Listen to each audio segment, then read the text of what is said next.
na imortalidade da alma, e eles eram, na época, eles foram tidos como, para nós hoje, seriam os materialistas, ou deístas. Eles eram as pessoas que viveriam mais pela matéria, pelo sensualismo. Então eles acreditavam mais na questão dos nossos sentidos, de viver isso tudo, de aproveitar os prazeres que o mundo nos trazia, do que propriamente algo espiritual. Então eles não esperavam nada após a morte. Para eles era viver enquanto estivesse aqui. Eram exatamente como muitos ainda estão nesse mundo hoje, vivendo os prazeres da carne, não se importando com nada. Depois nós vimos com os essênios. Os essênios acreditavam na imortalidade da alma, acreditavam na ressurreição, acreditavam em Deus. Eles ensinavam amor ao próximo. Tanto é que muitas pessoas acreditavam que Cristo tivesse fazido parte dos essênios, até pelos ensinamentos que eles traziam de amor. Eles não se casavam, passando os ensinamentos sobre Deus, contemplando a natureza, acreditavam na ressurreição da época de Jesus, que também tinha os mesmos princípios. Eles acreditavam em celibato, eles acreditavam na imortalidade da alma, acreditavam em Deus, acreditavam também na ressurreição.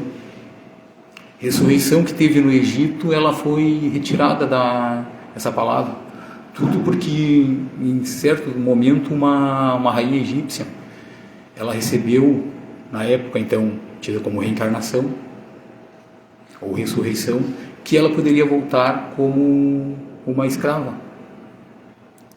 E aí nós entramos naqueles, digamos assim, parte psicológica nossa já antiga, o nosso orgulho e outras coisas, que ela não acreditava que ela, sendo uma rainha, ela pudesse reencarnar ou ressurgir sendo uma escrava,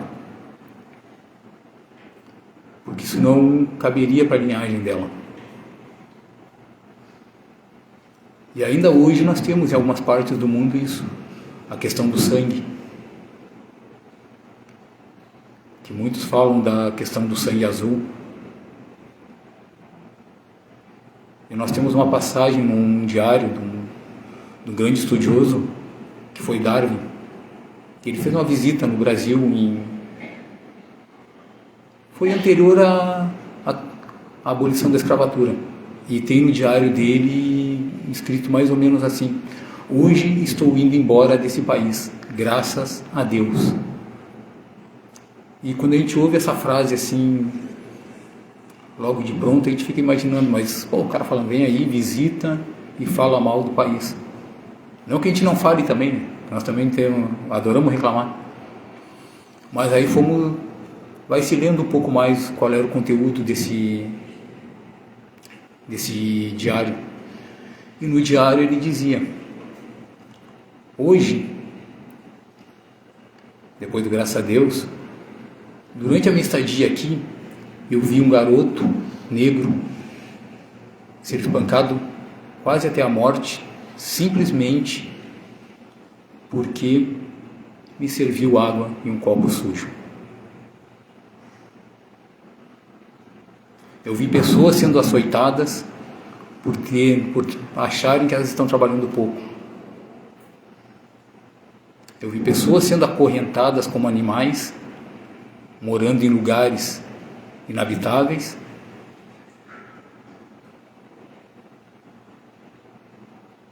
E pasmem com a parte mais chocante da parte do diário dele, é que ele diz assim: e as pessoas que faziam isso, que acorrentavam, que espancavam, que maltratavam, eram as mesmas pessoas que no domingo de manhã estavam na igreja adorando a Deus. Eram exatamente as mesmas pessoas que estavam no domingo de manhã adorando a Deus.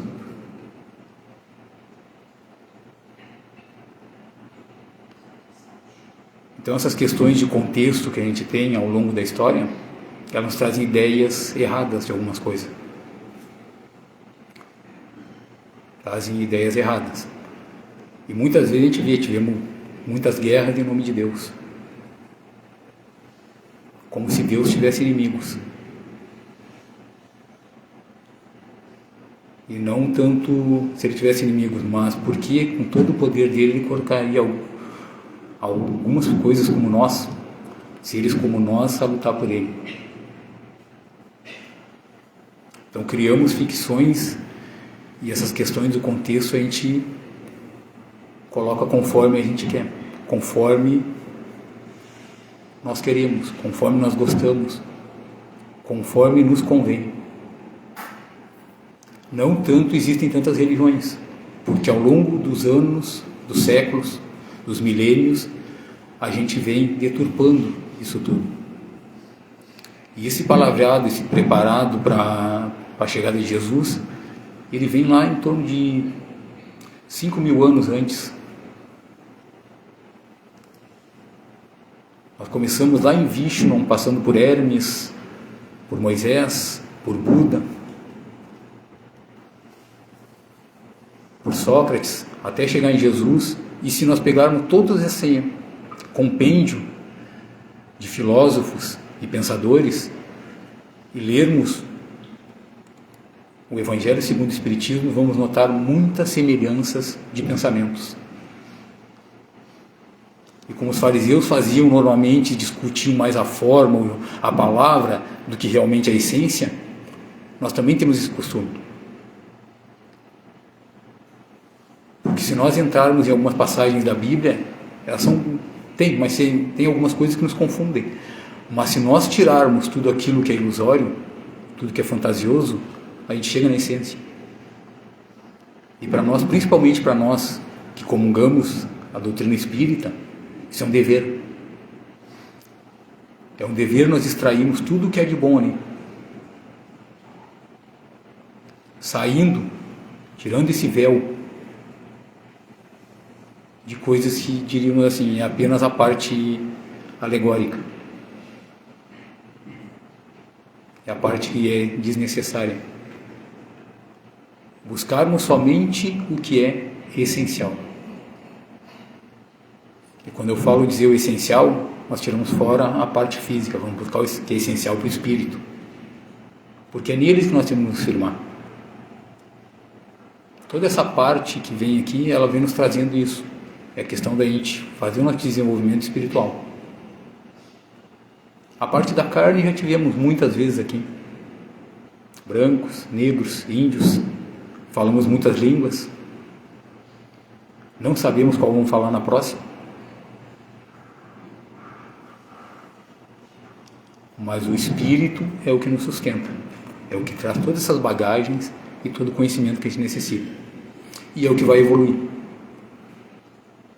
O corpo, muito pelo contrário, o corpo em determinado momento ele começa a definhar e nós o deixamos.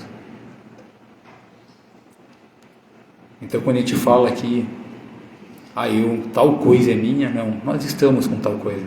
Até mesmo o nosso corpo não nos pertence. Então um dos grandes ensinamentos traz é que nós chegamos aqui sem nada, no meio disso a gente briga por tudo e qualquer coisa, e voltamos sem nada novamente, pelo menos da parte material.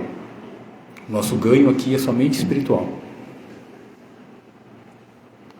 Aquilo que nós aprendemos, aquilo que nós damos, o quanto nós amamos e quantas lágrimas nós conseguimos enxugar durante a nossa passagem, é o que realmente vai nos definir. O resto é apenas o preenchimento de uma vida. Uma boa noite a todos. Que Jesus aqueça vossos corações e que assim seja.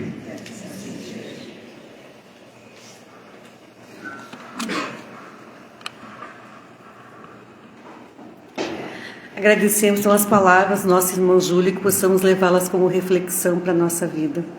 Convido os irmãos médiuns que se dirijam à sua sala de trabalho.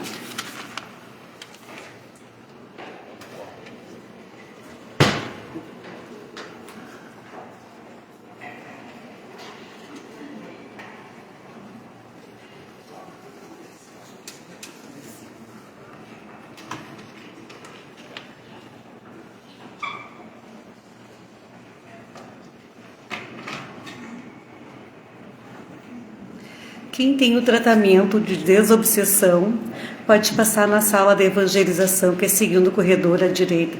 Desculpe, à esquerda. Quem tem a fichinha azul do passe isolado, a ficha rosa do passe magnético e a ficha verde da cromoterapia pode se dirigir à sala de tratamento. Quem tem a ficha vermelha, por favor, permaneça no salão.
Então vamos todos novamente elevar o nosso pensamento a Deus e a Jesus, mentalizando tudo aquilo que aqui viemos buscar, para que possamos receber esse passe através da prece de Caritas.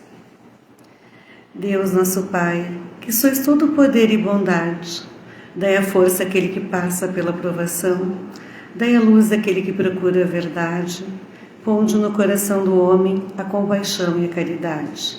Deus, dai ao viajor excelente guia, ao aflito a consolação, ao doente o repouso. Pai, dai ao culpado o arrependimento, ao espírito a verdade, à criança o guia, ao órfão o Pai. Senhor, que a vossa bondade se estenda sobre tudo o que criaste. Piedade, Senhor, para aqueles que vos não conhecem, esperança para aqueles que sofrem.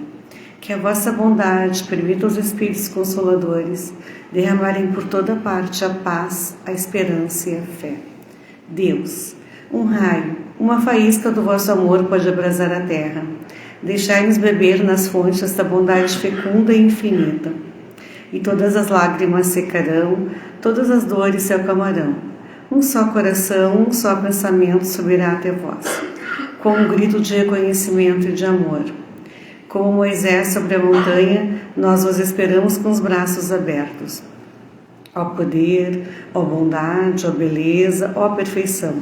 E queremos de alguma sorte merecer a vossa misericórdia. Deus, dai-nos a força de dar progresso a fim de subirmos até vós. Dai-nos a caridade pura, dai-nos a fé e a razão. Dai-nos a simplicidade que fará das nossas almas o espelho onde se deve refletir a vossa puríssima imagem. E que assim seja. Quem tem a fichinha vermelha, por favor, se dirija ao Salão João Landel. E a todos uma noite de muita paz. Que assim seja.